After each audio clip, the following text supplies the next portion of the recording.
Nous savons que Pierre était volubile et que ses paroles ont été plusieurs fois interrompues par le Seigneur. Mais dans cette occasion, non seulement le Seigneur le laisse parler, mais bien plus, il l'appelle bienheureux quand il eut fini de parler. Car ce que Pierre déclara représente la confession de l'Église. Le ciel aime entendre ces paroles, mais elles sont rarement prononcées sur terre. C'est une déclaration qui fait peur à l'enfer, mais c'est aussi celle que Dieu affectionne. Dans nos réunions de prière et d'adoration, dans nos prières personnelles, nous devons apprendre à dire « Tu es ».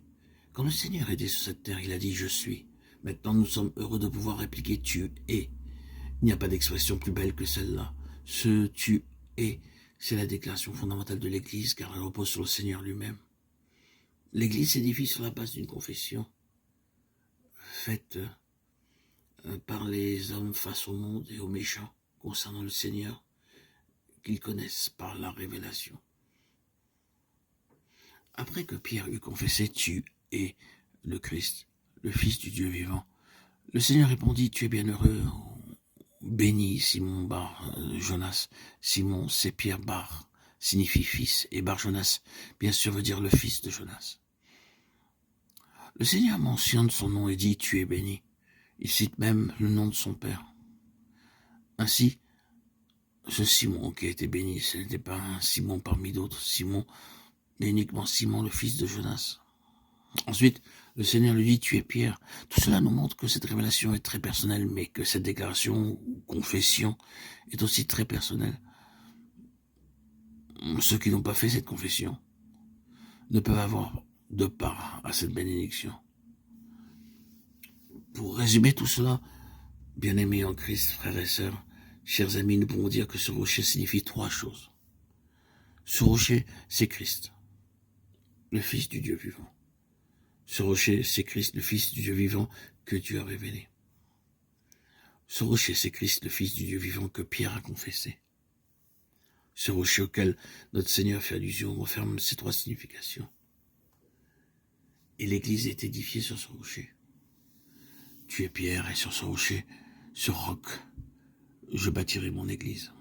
Pierre, en grec, Pétros, signifie une petite pierre, tandis que roc, Pétra, suggère quelque chose de massif, formé de roche. L'usage que fait notre Seigneur de ces deux termes est significatif. Il voulait dire ceci. Tu es une petite pierre, Pétros, et je bâtirai mon Église sur cette pierre massive, Pétra. Le fondement de l'Église, c'est Christ lui-même. Christ est semblable à un roc massif sur lequel est édifiée l'Église. Tu es Pierre signifie toi, Pierre. Tu es une petite pierre et cependant, tu auras une part en Christ. Nous pouvons voir dans ces choses que le Seigneur a besoin de nombreuses petites pierres pour bâtir son Église. Ce rocher est une pierre massive, la pierre de la fondation. Il n'y a qu'une seule pierre de fondation, mais il y a beaucoup de petites pierres pour la construction. Le fondement de l'Église, c'est Christ lui-même, et l'Église est édifiée sur Christ. Cette construction se poursuit encore aujourd'hui. Le Seigneur édifie une petite pierre après l'autre. En vue de cela, quiconque désire être un vase utile pour Dieu dans l'Église doit connaître à la fois que le Seigneur Jésus est le Christ de Dieu, et aussi qu'il est le Fils de Dieu. Nous devons le voir non seulement comme le Sauveur, mais aussi comme le Christ établi par Dieu afin d'accomplir son dessein. L'Église doit avoir cette révélation. Elle doit être porteuse de ce témoignage.